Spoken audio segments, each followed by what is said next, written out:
Mónica Duhalde es una gran apasionada del eneagrama, tanto así que ha dedicado muchos años de su vida no solo a aprender de este gran conocimiento, sino a enseñar, a compartirlo. Hoy es directora del Centro de Eneagrama de Uruguay. Ella es psicóloga de profesión, es madre, es esposa, ahora es abuela. Es una mujer maravillosa. Hoy podemos aproximarnos un poco a esta gran herramienta que es el eneagrama, para ir un pasito más a encontrar esa mejor versión de nosotros mismos. ¿Cómo sería tu vida si conectaras con tu corazón? Si tuvieras la valentía para ir tras eso que es honesto para ti y tomaras pequeños pasos sostenidos en el tiempo hacia la vida que deseas, con conciencia, aquí y ahora. Soy Fer Tarrech y te doy la bienvenida a Conecta con tu pasión, un espacio de reflexión y de inspiración para conectarte con tus pasiones, clarificar y ordenar lo que deseas y tomar las acciones necesarias hacia la vida de tus sueños. Mónica, bienvenida a Conecta con tu pasión, a este espacio de podcast. La verdad estoy muy contenta de este encuentro y de conversar un poco más del eneagrama, que para mí es una herramienta, la verdad que me atrapó y que realmente cambió la mirada que tengo en la vida, ¿no? Pero antes de empezar a hablar de esto, me gustaría que nos contaras, ¿quién es Mónica? Ahí está.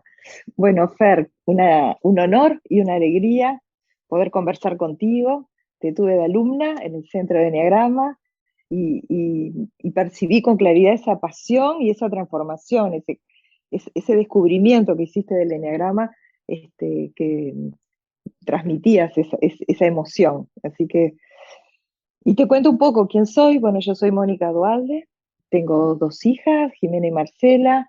Estoy casada con Gonza, mi compañero, psicólogo.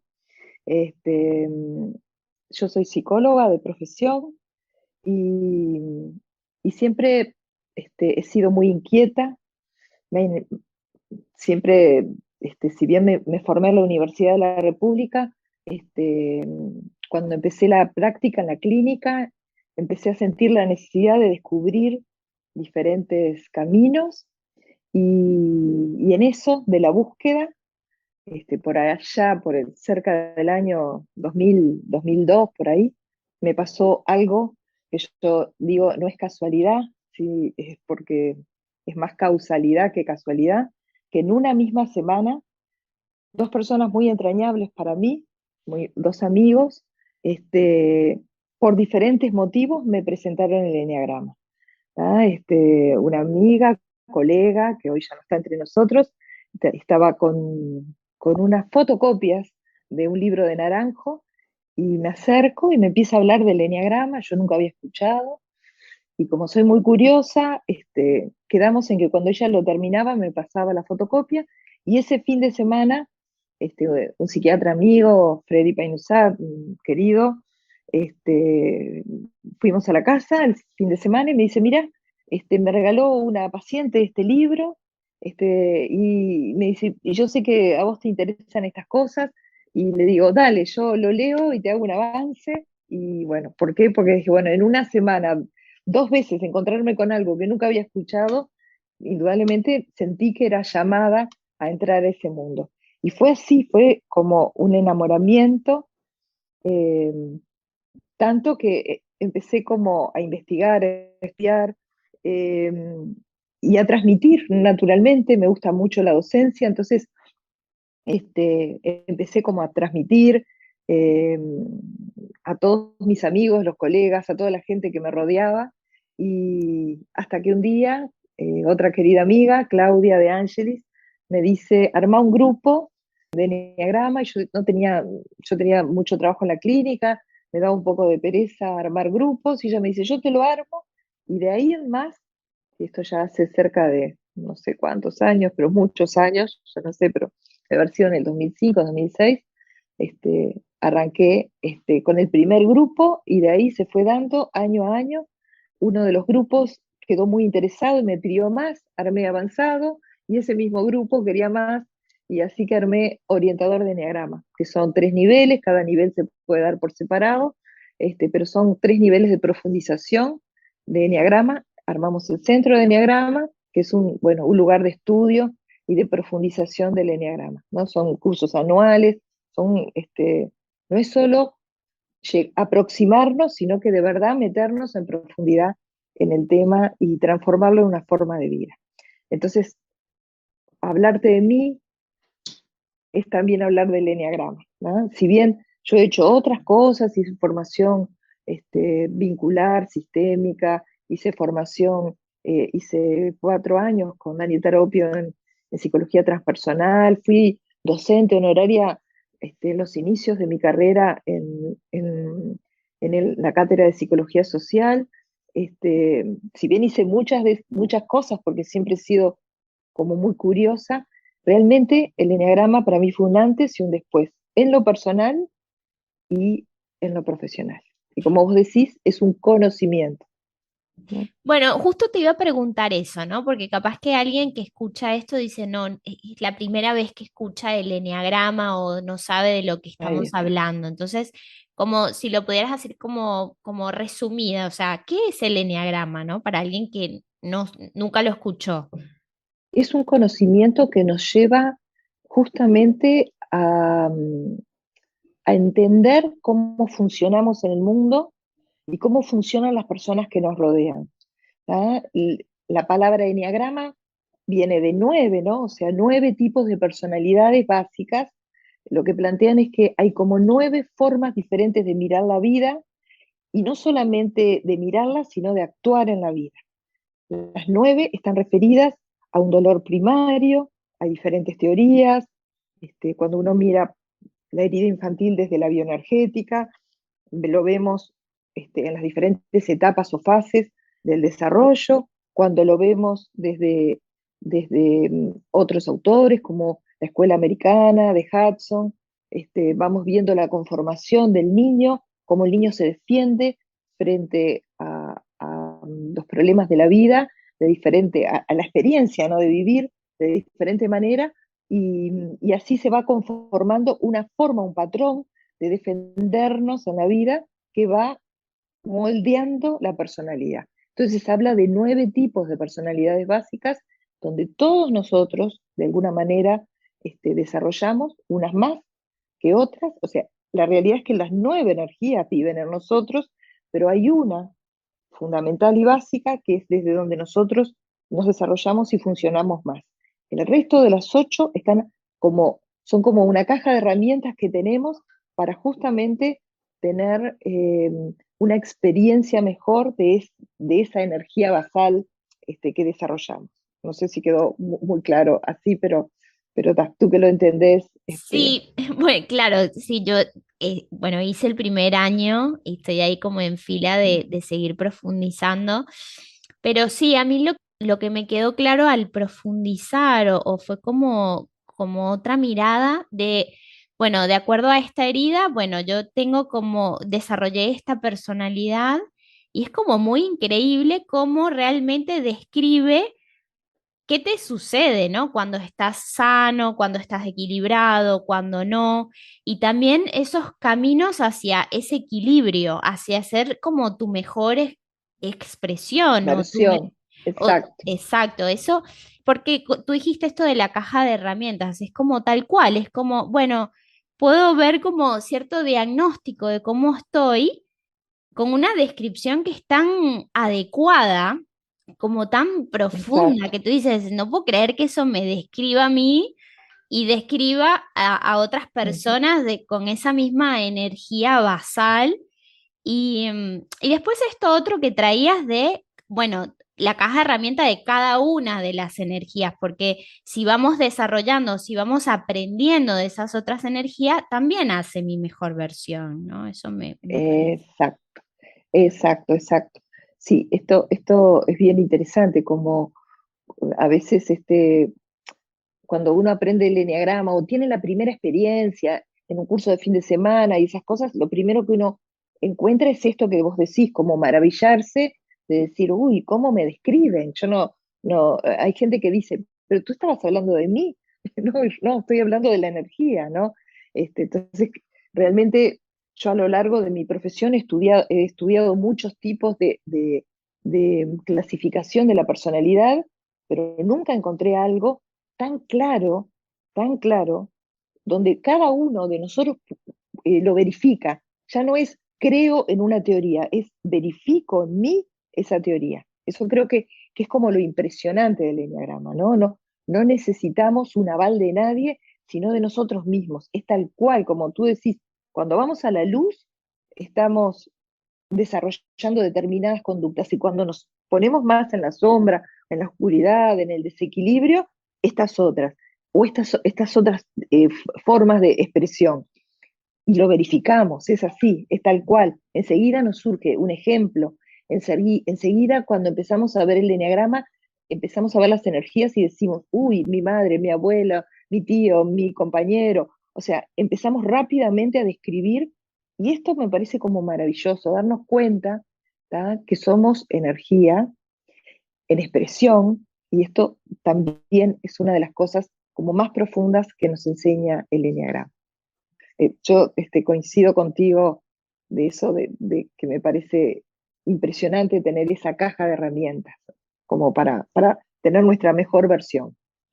No, y esto que traías también de, bueno, puedo identificar a mi madre, a mi tío, es como me puedo poner en sus zapatos y ver sus luces y sus sombras y entender un poco más, como creo que despierta mucho la empatía y este Exacto. relacionamiento. Así que capaz que nos podrías hablar un poquito más de esto, ¿no? Como, quizás cómo lo has visto en las personas o en la terapia de cómo es una caja de herramientas personal, pero también en esto del relacionamiento.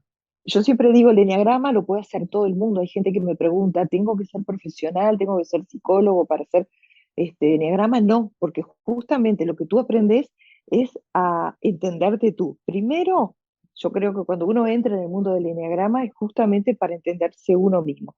Pero lo segundo que pasa enseguida que uno arranca es empezar a entender la energía del otro.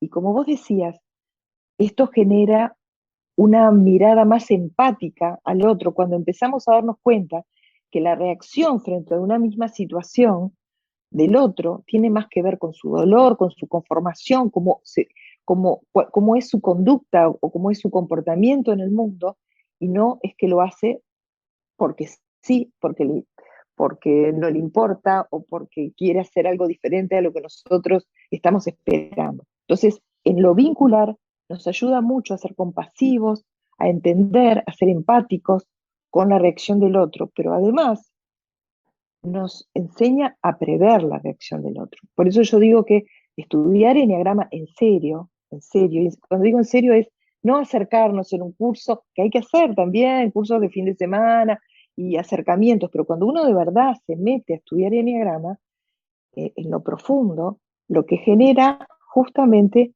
es mucha responsabilidad. ¿Por qué? Porque nos da un poder muy grande de conocernos a nosotros, pero también conocer al otro. Y de ahí es que yo creo que uno cuando estudia enneagrama tiene que trabajar para su mejor versión y para mejorar el vínculo con los demás, ¿tá?, y ayudar al otro a que también se pueda desarrollar. A mí me parece que esto también es importante en, en esta información, digamos, que, que, que traemos del enneagrama, ¿no? Es el otro, el vínculo con el otro.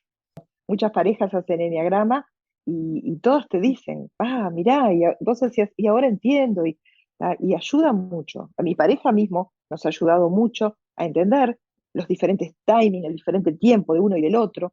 ¿Y para qué? Para llegar a ese punto común que, bueno, que tiene que ver con el amor, que tiene que ver con el relacionamiento con el otro.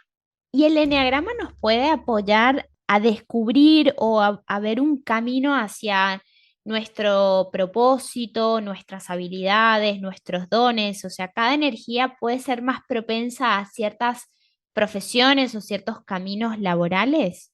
Sí, yo creo que hay aptitudes determinadas de cada energía que ayudan al desarrollo de determinadas actividades, ¿tá? Por ejemplo, una energía 4 que es muy creativa, indudablemente va a propiciar eh, el encuentro con las artes, mientras que una energía uno, que es mucho más perfeccionista, que mira el detalle, que observa y organiza, bueno, va a tener mucho más inclinación a trabajos o profesiones o desarrollos que tengan que ver con esto. Entonces creo que sí, que cuando uno empieza como a investigar más las energías adentro, empezás a darte cuenta que hay algunos, no quiere decir que todos los artistas sean cuatro, ni que todos los contadores o abogados sean uno, ¿no? Pero sí hay una predisposición de alguna manera desde la tarea a esa energía. Porque esto es interesante, es más complicado, pero si el enneagrama es tan interesante que hasta uno podría pensar que las tareas que realizamos también están como teñidas del enneagrama, están teñidas de esa modalidad o forma de ser. Cada una en la vida ocupa de alguna manera una necesidad y forma el enneagrama global. Nosotros podríamos decir que una persona en luz, una persona iluminada, una persona que yo creo que no existe en esta vida, sería una persona que equilibra las 9 energías, ¿tá? Que desarrolla, tiene la suya, pero a su vez toma de esas 8 energías lo mejor para, como tú decías, su mejor versión. Bueno, ¿qué más nos puedes contar del enegrama, como de sus usos? O sea, si por ejemplo una persona se quiere aproximar, ¿cuáles serían como los primeros pasos? ¿Cómo tomarlo? Sí, quizás nos puedas como guiar en Ahí esos está. primeros pasos. Yo creo que el enneagrama tiene múltiples usos, ¿tá? Indudablemente, como dije, en el desarrollo personal, pero también en lo profesional, en mi carrera como psicóloga, sin lugar a dudas, en el ámbito terapéutico, no solo para los psicólogos, sino para cualquier terapeuta, cualquier persona que se dedique a la salud y a la medicina para otros, de alguna manera. Creo que eso indudablemente es una herramienta muy valiosa, pero se aplica también en el ámbito laboral mucho, cada vez más, ¿no? En selección de personal, en buscar las mejores aptitudes. ¿Ah? Yo siempre digo que, por ejemplo, uno no puede poner a un 8, que son jefes, líderes, personas con energía y fuerza, como secretaria, porque muy probablemente te va a servir un café con agrado el primer día, el segundo y el tercero, ya esa no es una tarea que de verdad pueda desarrollar. Entonces, cuando uno estudia de alguna manera los perfiles, también va a encontrar una relación muy interesante entre los perfiles y las tareas y el enneagrama. Entonces, creo que eso también es como muy interesante. Pero, por ejemplo, te pongo un ejemplo para que veas como la magnitud, que creo que el enneagrama se puede aplicar en todo cuando uno tiene la cabeza abierta. Tenemos una ex alumna egresada de orientador, que era nutricionista, y ella nos comentaba que no entendía, hasta que aprendió de enneagrama, por qué la dieta que en algunas personas funcionaba de forma excelente, en otras no. Cuando entiende el enneagrama se empieza a dar cuenta que, por supuesto, si ella, por ejemplo, era muy dura en la forma de presentar la dieta, una energía 7, que su característica es la gula, que no le, que le aburre como lo sistemático, la rutina, ¿no? Que es muy disperso, indudablemente, no lo hacía una semana y después no lo hacía más.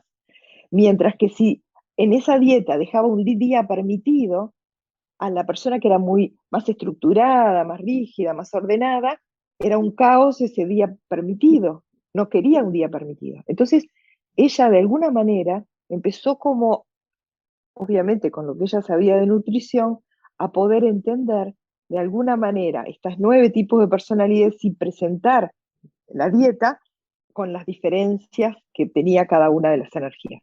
Entonces digo, bueno, te lo digo para que puedas ver cómo el alcance es infinito en la medida de que nosotros podamos entender. ¿Por qué es infinito? Porque habla del ser humano, habla de nosotros y habla de los otros. Entonces se puede aplicar en el deporte, se puede aplicar en la familia, se puede aplicar para entendernos nosotros en la familia, cómo funcionamos, de qué manera actuamos, ¿ah? Cómo resolvemos nuestros problemas, qué nos está faltando para completar esa energía. porque también la familia hace un eneagrama único, también, como lo hacen las empresas. También en el desarrollo, por eso yo decía, de la educación también es muy importante. Sería bárbaro que en los colegios pudiera haber un conocimiento, aunque sea básico, de eneagrama para los docentes y también para los niños o adolescentes. Sería muy interesante.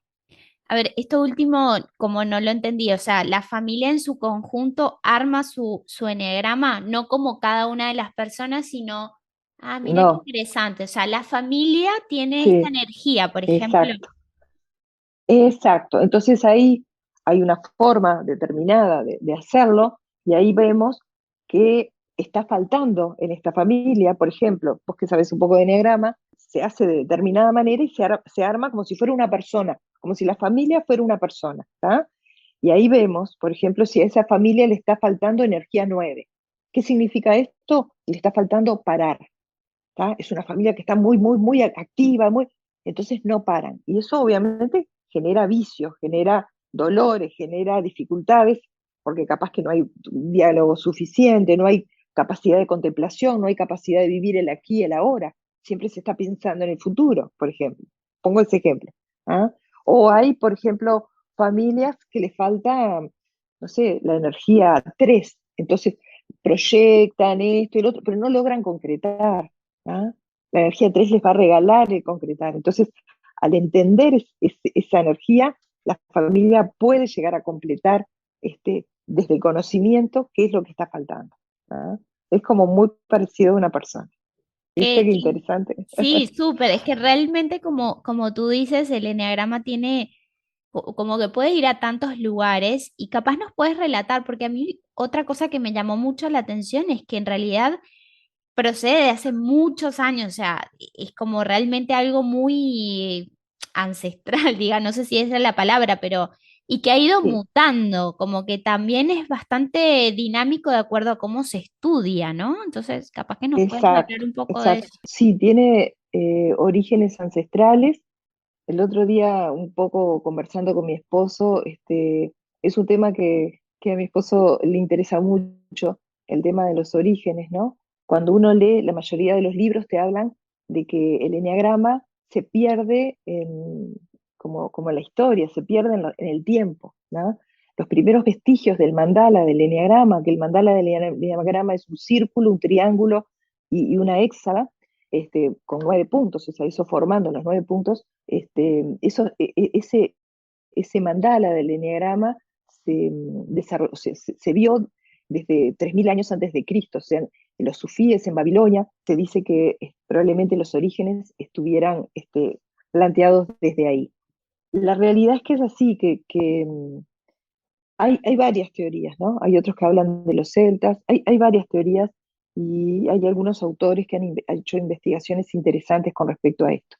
Pero lo importante es que siempre se mantuvo como en hermandades secretas de generación en generación de forma oral. Solo algunos iniciados tenían la posibilidad de llegar a este conocimiento. Pero en el siglo pasado, Gurdjieff llega a Babilonia. Él integraba, Gurdjieff era un personaje muy interesante, un filósofo, dramaturgo, llega a Babilonia porque tenía un grupo que se llamaba SAT, ellos se juntaban para justamente buscar conocimiento, ¿no? En diferentes regiones, y a él le toca ir a esta zona y entra en una hermandad y él hace el primer contacto con el eneagrama. Y podríamos decir que Gurdjieff fue el primero que trae el eneagrama a Occidente. Él lo trae a través de danzas, a través de como conocimiento filosófico, y hay muchos autores después de él, o sea, personas que lo siguieron a él, que fueron como integrando el conocimiento que cada uno tenía a este eneagrama, hasta que llega de alguna manera en esta etapa contemporánea a Ichazo, psiquiatra boliviano, que él desarrolla y machea de alguna manera el eneagrama con la psicología contemporánea.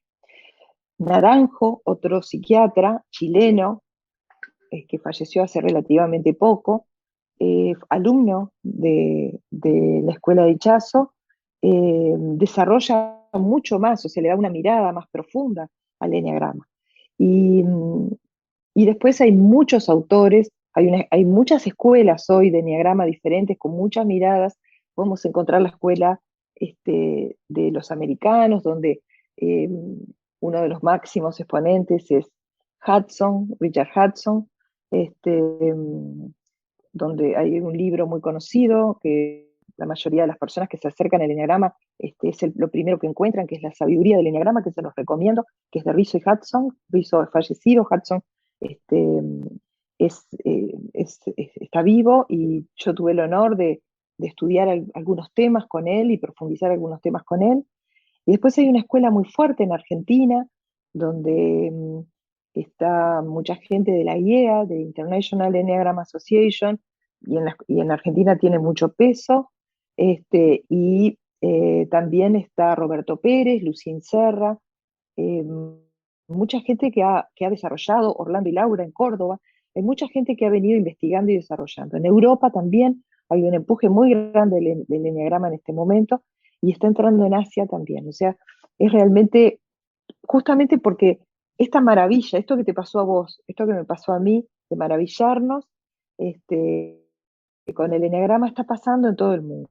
Se empezó como a desarrollar cada vez más, y, y bueno, y llega a nuestros días. Nosotros, armando el centro de enneagrama, queremos dar ese granito de arena, de conocimiento, para que los uruguayos puedan también desarrollar y entender y profundizar y seguir multiplicando este conocimiento, que yo creo que nos ayuda a ser un poco mejor a todos. Mm, qué lindo, Moni. Antes de hacerte así como las últimas preguntas, capaz que podemos ir como a los nombres y pocas características de cada uno, ¿no? Para si alguien no ha tenido contacto con el eneagrama, como para tener así una primera y muy sutil aproximación. Arrancamos entonces con el eneatipo 1, el perfeccionista. Son personas organizadas, son personas que les gusta la planificación, el detalle, el orden. Son personas que tienen fuertes ideales de justicia, buscan una misión en la vida, ¿tá? Son personas de muchos principios. Eh, para Naranjo, Naranjo identifica cada energía con una pasión. La pasión que identifica Naranjo de esta energía es la ira. Pero miren qué interesante, ¿por qué? Porque el uno, que trata de ordenar, controlar incluso las emociones, considera a la ira como imperfecta, entonces lo que hace justamente es frenarla. ¿Ah? Entonces el uno podríamos como dibujarlo como si fuera una olla a presión, sintiendo de repente frente a determinada injusticia ira, pero a su vez como la considera imperfecta la ira, sosteniendo esa ira y conteniendo esa ira. ¿Ah? El dolor como básico del uno es justamente no llegar a esa perfección, siempre va a estar en búsqueda de esa perfección.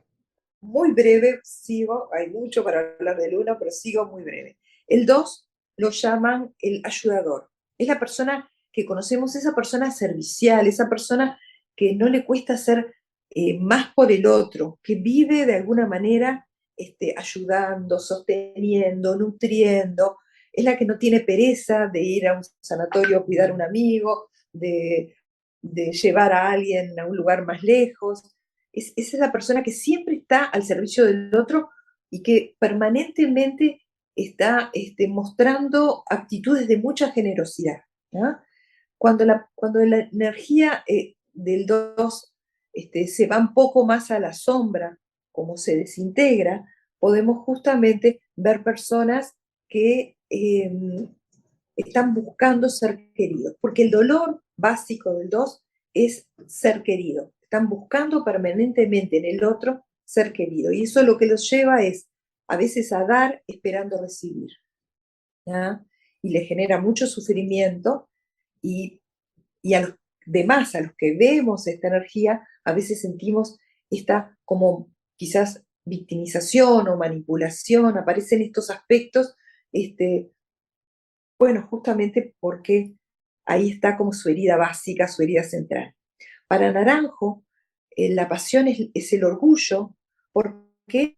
Porque ellos sienten que ellos no necesitan nada, lo dan todo por el otro y nunca para ellos mismos. Es una energía que se descuida mucho en función de justamente ser tan generoso, tan servicial para con el otro, ¿no? Seguimos con el 3, eneatipo 3. Hay autores que lo llaman el triunfador o el motivador.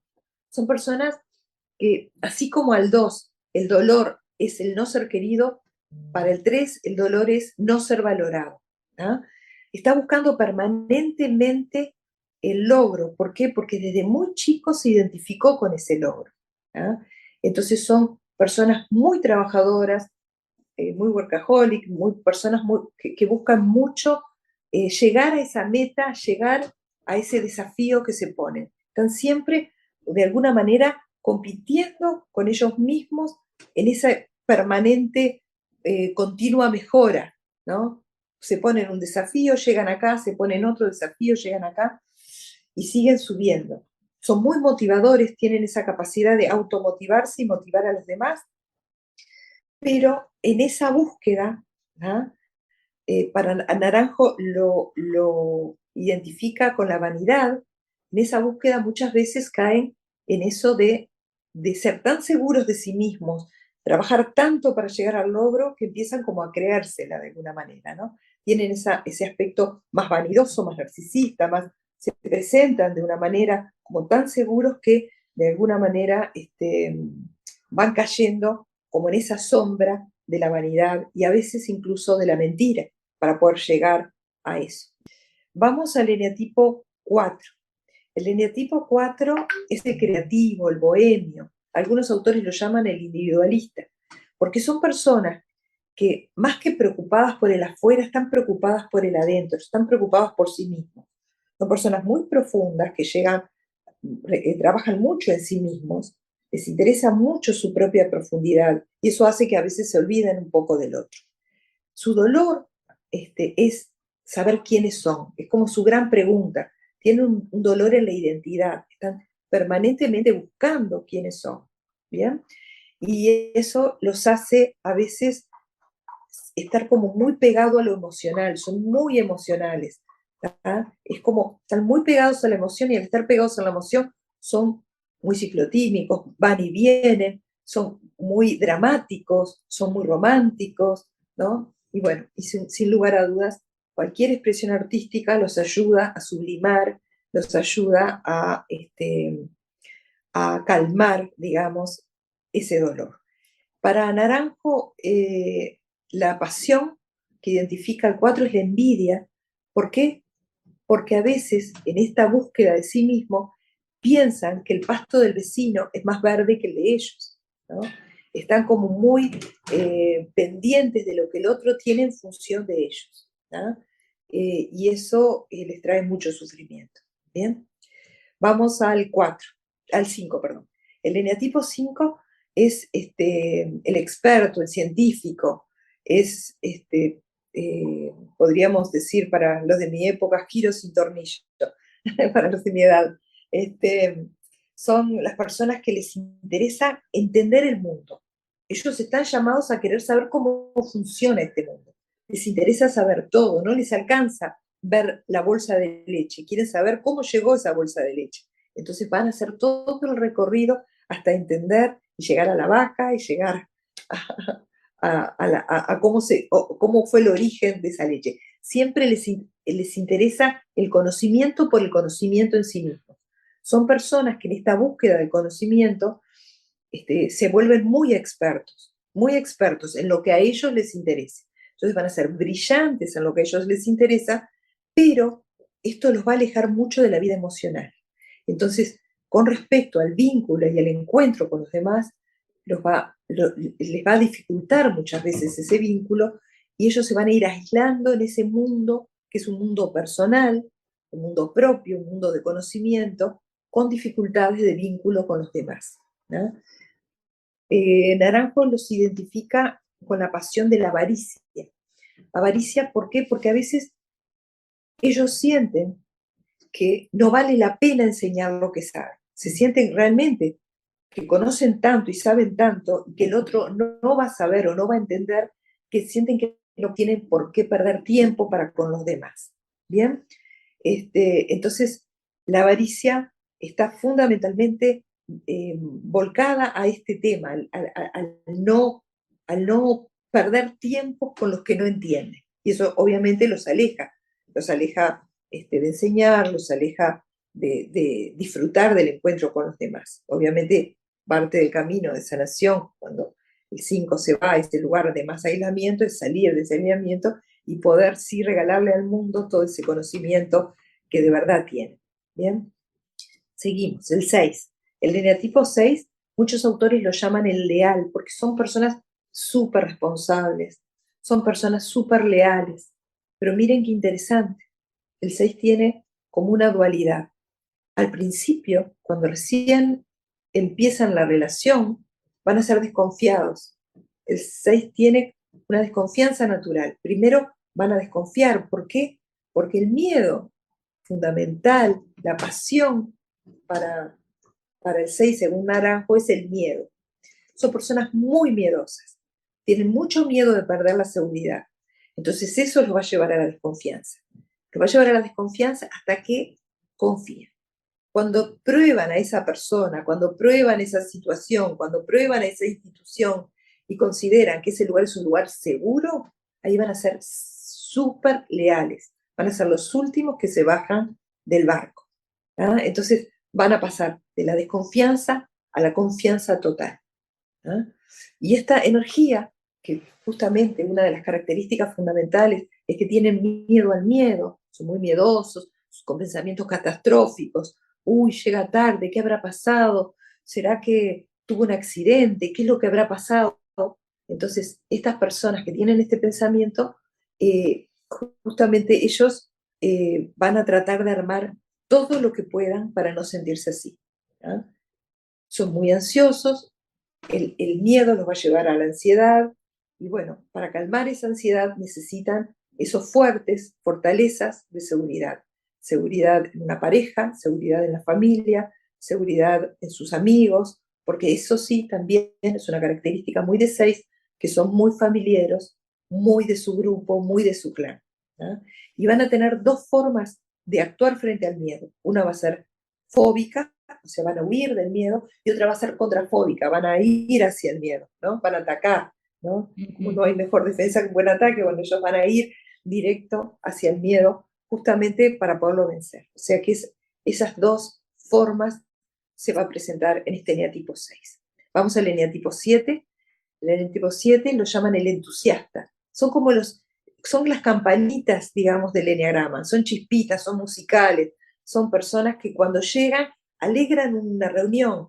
¿No? Son muy, muy características. ¿No? Uno los está esperando para jugar, para bailar, para cantar. Son personas que siempre están con propuestas diferentes. ¿No? Son muy activos, muy dispersos, son muy llenos de vida, muy volcados al disfrute y a la alegría. ¿No? ¿Cuál es el sufrimiento básico del 7? Es no sufrir. Van a hacer cualquier cosa para no sufrir. ¿Por qué? Porque el 7 de alguna manera nace como sin protección al dolor. Dolor vamos a tener todos los eneatipos, pero el 7 es como si esa protección frente al dolor que tenemos, cada uno de nosotros, no lo tiene. Es como que cuando el dolor nos atrapa, los inunda, los deja como chiquititos, vulnerables. Entonces, ¿qué van a hacer? Tratar de huir. ¿Cómo? Teniendo muchas experiencias, teniendo muchas puertas abiertas, sabiendo por dónde disparar, teniendo siempre nuevas actividades, para no aburrirse, para no sentir el dolor, para no sentir tristeza. ¿No? Van a estar siempre, siempre en movimiento. ¿Bien? La pasión para Naranjo del 7 es la gula, justamente por este picoteo, esto que están en muchas cosas a la vez. Son muy prácticos, muy inteligentes, muy seductores, muy, muy, muy divertidos. ¿Bien? Vamos al eneatipo 8. El eneatipo 8 son los jefes, los fuertes, los líderes del eneagrama. Son las personas que llevan adelante las grandes batallas, son las personas que hacen lo imposible, son las personas que uno no logra entender cómo lograron eso. Yo en las charlas que doy siempre digo que una típica experiencia de energía 8 es la imagen de Parrado con Canesas caminando 10 días en las cordilleras en una situación totalmente inhóspita, imposible de entender, solo haber como conectado Parrado con esa energía y haber incluso ayudado a su amigo a llegar, era como la lucha entre la vida y la muerte. Eso es energía 8, es ese poder, es eso que es casi incomprensible, es como si fuera una energía que sale de acá, de las vísceras, y que irrumpe y que va y que logra, ¿no? Son grandes constructores, son personas que llevan adelante las masas, que llevan adelante las grandes experiencias en la vida, ¿bien? Eh, la pasión para Naranjo es la lujuria, justamente porque todo lo hacen intenso, todo es pasional, aman de forma pasional, discuten de forma pasional, se relacionan, todo es intenso, les gusta las experiencias intensas, los deportes intensos, ¿no? Son personas que necesitan mucha intensidad en la vida, ¿bien? Eh, su dolor básico está unido a no ser como controlado, les importa mucho la libertad, ellos temen mucho al dolor y a la agresión. A veces eh, estas personas de chicos tuvieron experiencias a veces como de violencia o de mucha presión, y esto los ha hecho como con una coraza. Ellos saben luchar mucho en la vida, pero lo emocional a veces son como niños chiquitos, ¿ah?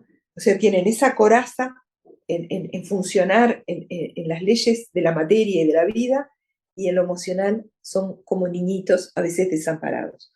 Y a muy pocas personas el 8 muestran esa vulnerabilidad. Y llegamos a la corona del eneagrama, al 9. El 9 es el pacífico, el tranquilo, la persona que busca calma, armonía, la persona que le interesa la paz dentro de sí y para su entorno, ¿tá? Son personas que no les gusta el conflicto, que les cuesta mucho decir que no. Son personas que Naranjo los identifica con la pereza, pero con la pereza psicológica, porque son de la tríada del instinto, o sea que son muy activos, pero sí desde el punto de vista emocional y desde el punto de vista de la psiquis, ellos funcionan en el ni, es como entre sí y no es ni, entre ir y no ir, no voy, entre hablar o no hablar, no hablo, es como que quedan como estancados justamente, ¿para qué? Para evitar el conflicto, ¿no? Eh, y esto obviamente los aleja de su miedo, su dolor, que es la fragmentación. El 9 de alguna manera logra empatizar con las 8 energías restantes. Entonces, de alguna manera, sienten que tienen de todas las energías y que entienden a todas las energías. Muchas veces los 9 son como los traductores entre una persona y otra, ¿no? Vamos a encontrar un 9 diciendo, mira, pero lo que te quiso decir fue esto, lo que te quiso decir fue lo otro. Es como que funciona de alguna manera como en esto. El tema es que, lógico, al no poder decir que no, al no entrar en conflicto, a veces se pierden ellos. También, a diferencia, el 4 tenía problema con la identidad, pero tenía más que ver con la identidad con respecto a la búsqueda de sí mismos comparado con el otro. El 9 también podríamos plantear que se va a encontrar con un tema de identidad, pero justamente al revés, es porque se funde en el otro, ¿no? El 9 de alguna manera se va a fundir en las otras energías y va a perder como la capacidad de saber qué es lo que quiere él, para él, ¿bien? Más o menos, muy rápidamente, te hice una aproximación de los 9 eneatipos. Un muy buen resumen, sin duda hay más para profundizar y bueno, ya ahora sí vamos llegando al final de esta conversación. ¿Hay algo que no pregunté o no comentaste que te gustaría decir antes de cerrar? Bueno, no, que me encanta esto, de que me des esta oportunidad para hablar contigo. Este, eh, la verdad que yo creo que el poder difundir el eneagrama es mi misión. y bueno, cuanto más se pueda difundir, cuanto a más personas pueda llegar esto, sé que el mundo va a estar mejor. Así que te agradezco esta oportunidad. Gracias a ti, Mónica, porque de verdad escucharte y empezar a conversar es como entrar en esta energía del eneagrama que a mí particularmente es como, me vuelvo a maravillar, porque cada vez que lo escucho es como, escucho algo distinto, vuelvo a reconectar, o sea, realmente siento que es una gran herramienta y bueno, tomo contacto también de que sí, que lo pongo en mi vida y que da un gran entendimiento. Así que bueno, para cerrar ahora sí, te voy a hacer un par de preguntas. Si Bien. tuvieras un superpoder, ¿cuál tendrías? Uh, si tuviera un superpoder, bueno, poder sanar el dolor de la gente. Yo soy psicóloga, y me doy cuenta que nadie sana a nadie, cada uno se sana a sí mismo, que lo que uno hace desde esta carrera es poder calmar un poco el dolor al otro y darle herramientas, pero quien encuentra la sanación es uno mismo. O sea que sería un superpoder, porque sería un poder que los seres humanos no tenemos, el poder calmar el dolor a las personas. Esa es mi vocación, pero soy consciente que lo mío es solo acompañar, organizar ideas, pero el gran trabajo, yo le digo a mis pacientes, ustedes me pagan para trabajar ustedes. Así que sé que eso no lo tiene nadie en esta vida, lo tenemos cada uno de nosotros. O sea que si yo pudiera como superpoder calmar a los demás, bueno, sería un don y una bendición que creo que no nos es dada como humanos, más que a nosotros mismos. Mm. Bien, y finalmente, si hoy tuvieras enfrente a tu yo de 8 años, ¿qué le Mm, dirías? qué lindo. Yo creo que la abrazaría a mi Mónica chica y le diría que, que creo que hicimos las cosas bastante bien. Este, tengo la familia que soñé, tengo unas hijas extraordinarias, un compañero de vida que hace 32 años que caminamos juntos y tengo la mejor de las profesiones para mí. O sea, la vida me ha dado todo. Así que le agradezco a esa niña de 8 años que soñó, que pensó, que se imaginó una vida y, y que bueno, con mucho trabajo y mucho esfuerzo vamos en el camino. Que obviamente voy a tener que seguir aprendiendo millones de cosas, pero que le agradezco la capacidad de inventarme o de pensarme o de crearme. Así que bueno, lo abrazaría con mucho amor.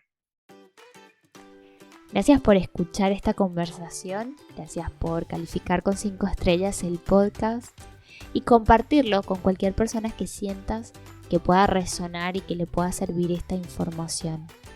Si estás con un nuevo proyecto, si estás con ganas de empezar algo, con alguna meta, algún objetivo y no estás encontrando la forma, te sientes como confundido o confundida y no estás pudiendo empezar, escríbeme en @fertarrech, así te puedo compartir un poquito más de la información de un programa nuevo que estoy haciendo 1 a 1, así muy personalizado. Estoy muy contenta, ya empezamos con algunas personas en su ejecución y de verdad reúne un montón de herramientas para concretar metas y objetivos y estoy muy contenta. Así que bueno, recuerda hacer más de lo que funciona y menos de lo que no. Te mando un gran abrazo de este lado del dispositivo. Hasta un próximo encuentro.